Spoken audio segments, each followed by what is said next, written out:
Hi friends, it's Danielle with Take Care Mama, and I'm so excited to share what I read in the month of June. This was by far the best reading month I've had this year. I read 8 books and 3 of them were 5 stars, a couple 4 stars, I think. I just really enjoyed a lot of these books, and some of them I'm pretty confident will be part of my favorite books I've read this year and maybe even beyond. So let's hop right in no particular order. I read The Witch of Portobello by Paulo Coelho. 5 stars. Love this book. He wrote The Alchemist, which is what he's most famous for. I read that earlier this year, loved it as well. This is a modern day new age myth is how I would describe it. Lots of religious themes. This is a book about a woman named Athena who kind of was a larger than life character and touched a lot of people that she met along her way. This book is written from multiple viewpoints of those who knew her. So there's probably like 7 characters, and it shuffles through all of them multiple times, talking about their experiences with her and her spiritual awakening, I guess. I loved this. I got a lot out of it. It was very feminine in nature. The Alchemist's main character was male, and here we're following a female. God is referred to as Mother God, I think is the phrase he uses. And that just really touched me. I'm someone who deeply believes in God and someone who deeply believes that God is bigger than gender, and that we typically think of him as male because that's what someone decided to write down. It was easier for us to pick a gender, and the gender that was picked was male for probably a variety of reasons that we don't need to get into in this short video. And I'm at the point in my life where it's helpful for me to think of God in more feminine and mothering terms. And so it really touched me. She danced a lot in this book in order to kind of pray to God and have spiritual awakenings. And I really loved that. And I started dancing a little bit more while reading this book. Like when I do dishes, I'll take a little dance break and play some music, and it's just been fun to be more playful in my life. I don't know if this is TMI. I really recommend this author. I'm definitely going to read more. He is now one of my favorite authors of all times. I really enjoy his work. Okay, I read The 4 Winds by Kristin Hannah, and really quickly I got a bookmark at our cabin. Paul Bunyan. I like big books. And it's true. This is a pretty big book. This is the first book I read by Kristin Hannah, and I really want more after reading this. I gave this 4 stars. Historical fiction, which also is a genre that I really want to focus more on in the second half of the year. I'm really realizing that I love historical fiction. So in this book, we are in the Great Depression era, Dust Bowl, Texas. So the economy is tanked, and then there's a big drought, and this family kind of loses everything as a result of these circumstances.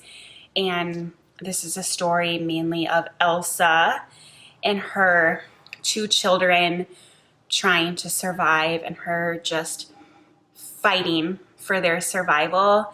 And she is such a strong female character, but also deeply insecure. And so it was just an interesting dynamic. And one of the reasons why I love historical fiction is it really can help bring current events into perspective. This had so many mere moments of things happening now, especially with our southern border. And even reading this during COVID, and our economy really tanked as a result of COVID, was just interesting. Another interesting thing is in this book, people from Texas and Oklahoma and states surrounding who suffered this drought and this dust bowl migrated to California for more opportunity. And I think it's really interesting because currently a lot of people from California are migrating to Texas for, I think, what they would say is economic freedom. And I don't know, I thought that was really interesting to read that through today's lens. And it was beautifully written, a really good story, tearjerker. I love this. If you've read Kristin Hannah, and I know a lot of you love her, I would love recommendations of what I should pick up next. Currently, I'm thinking of going to The Great Alone. I think that's what it's called. That's the Alaskan book. I know people have recommended that, so let me know if you agree or disagree. I read The Midnight Library finally by Matt Haig. I actually started this a month ago, or maybe even more. It took me a while to get through this. So this is a time travel book, which I love. It's basically time travel. It's about a woman. The protagonist dies, and she finds herself in between death and the afterlife, I guess, in a library. And in this library are an infinite amount of books that tell her story if she had made different decisions in her life. And she can choose books and like boomerang into that different life, into that different dimension, and see how her life could have played out differently. And she can choose to start over in a different way. I gave this a 3 stars. I really thought this was going to be a 5-star book that I was obsessed with. And I don't know if it's kind of the mood I was in while reading this. I don't know quite what it was, but it just didn't work for me. And it really bums me out because I love this kind of stuff. Like, I love dimensions. I love time travel. There were some spiritual elements about life that I really agree with and usually love reading. And I don't know why this didn't work for me. Everyone is obsessed with this book. I didn't love the writing style. The chapters were really short snippets, which just is something that I typically don't like. And the other thing that I've kind of realized is I feel like the author over-explained some things. There were beautiful moments that happened that connected things from earlier chapters. And I think most people, my kitchen's making weird noises. I think most people get those connections on their own, but then the author like explains it and over explains it afterwards. I don't know if I'm even making sense.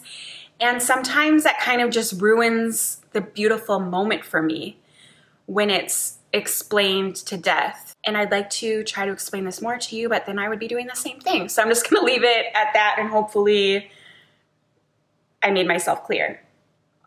Let's see.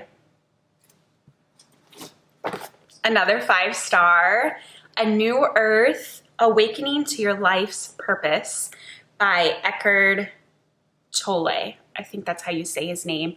He is a German spiritual man. This is nonfiction.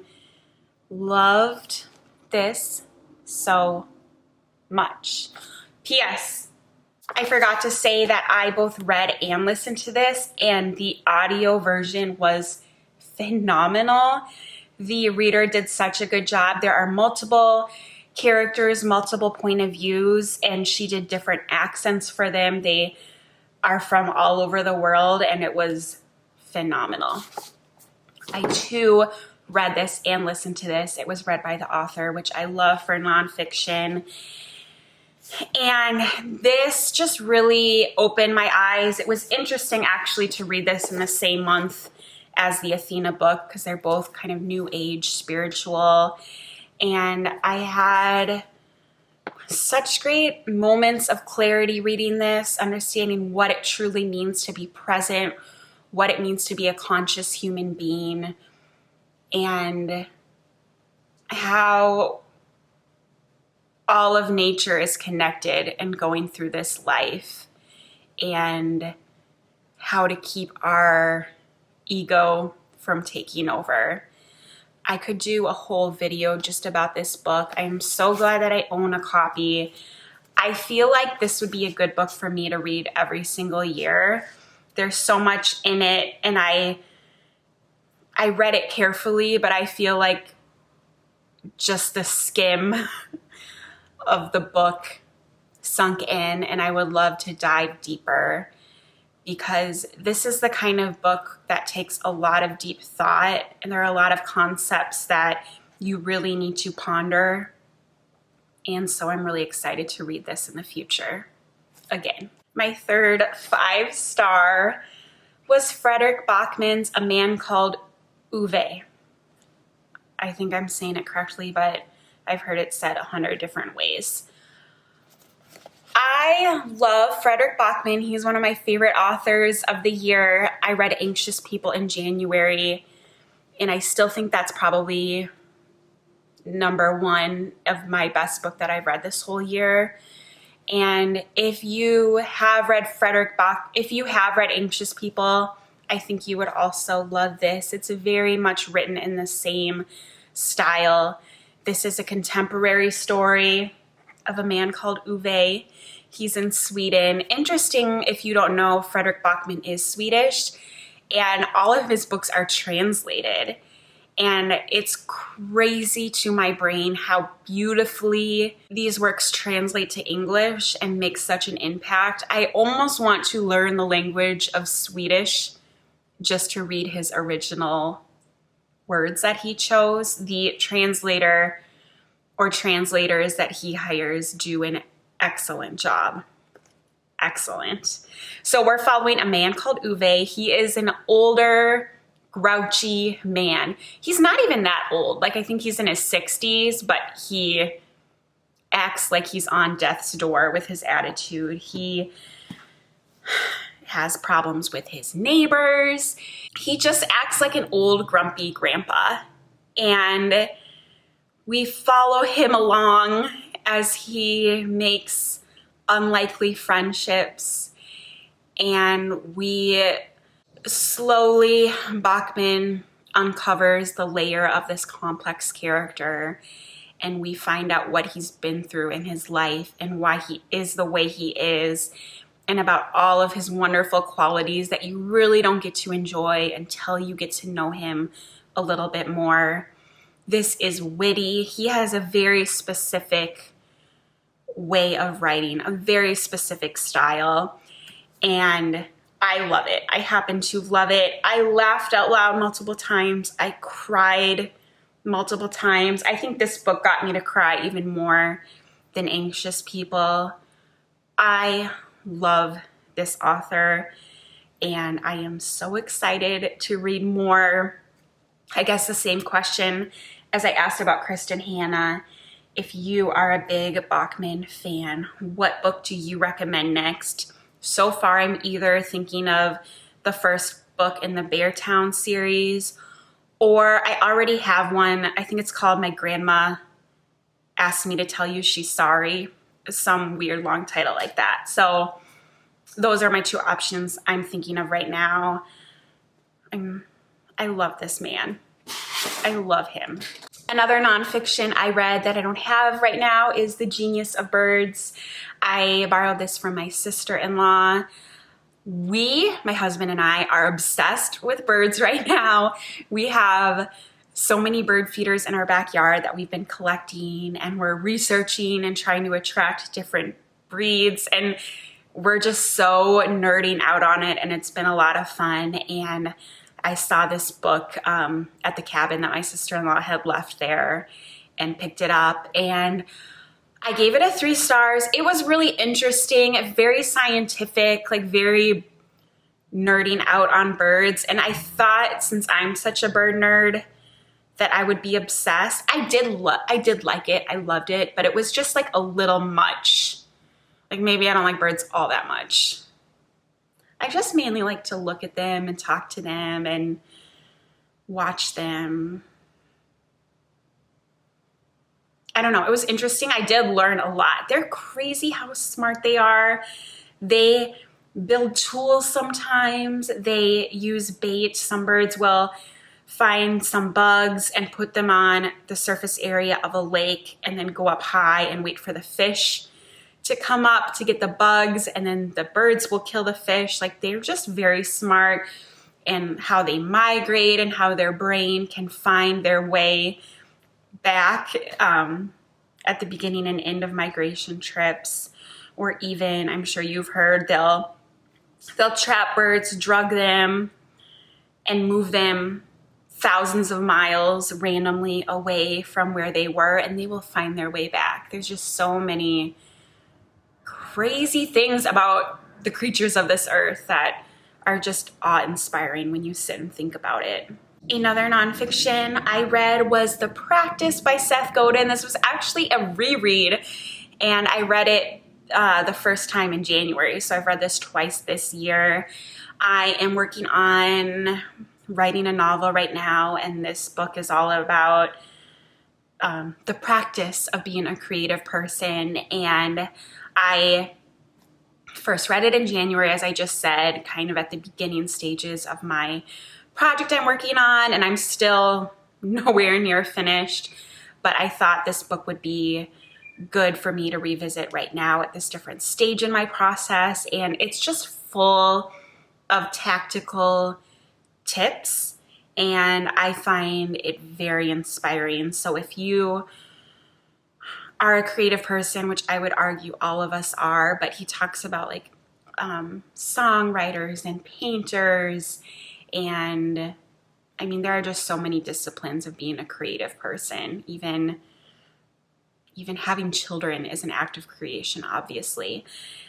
I love this book. I really recommend it. If I didn't already say it, I gave it 4 stars. And then lastly, a little fun book with James, who is my 8-year-old boy. We read On the Far Side of the Mountain by Jean Crayhead George. This is the second book. I think it's a trilogy. So the first book, My Side of the Mountain, which was super popular when I was growing up, we read last month or 2 months ago. And this month we listened to the second book. It was good. He really liked it. I will say it was very different from the first one.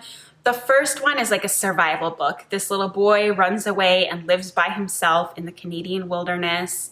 And it's very much about him setting up his house, his camp, learning how to survive, learning which food he should eat, and all of that jazz. This book, he's kind of settled in on the mountain, and there is a mystery that takes place within the setting. So it's less about surviving, which to me was the interesting part. Anyways, it was cute. He liked it. And yeah, let me know if you guys have read My Side of the Mountain books. Yeah, I think that's it. 8 books. Oh, a little teaser. If you've been watching my reading journey, you might know that I've been reading one Stephen King a month, and I didn't really talk about a Stephen King. So I am almost done with this, but I want to be able to talk about it in full. So I'm just going to talk about that in July. So if you love Stephen King, I should be talking about 2 Stephen King books in July if all goes well. But I am reading and almost finished with Lisey's story.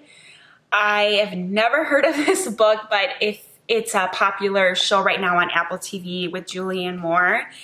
And I watched the first 20 minutes of episode 1, loved it, turned it off, and ran to find a copy of this book. And it's like a classic Stephen King horror, I would say. And again, I'll talk about it next month, but a little teaser. I really love it. I hopefully will finish it tomorrow. And I will predict it's going to be a 4-star. It might even hit the 5-star as I'm getting into the ending. It is really getting exciting and good. And I'm just, yeah, this is one of my favorite Stephen King books I've ever read. Not that I've read a ton, but I'm probably up to 7. So I really like it.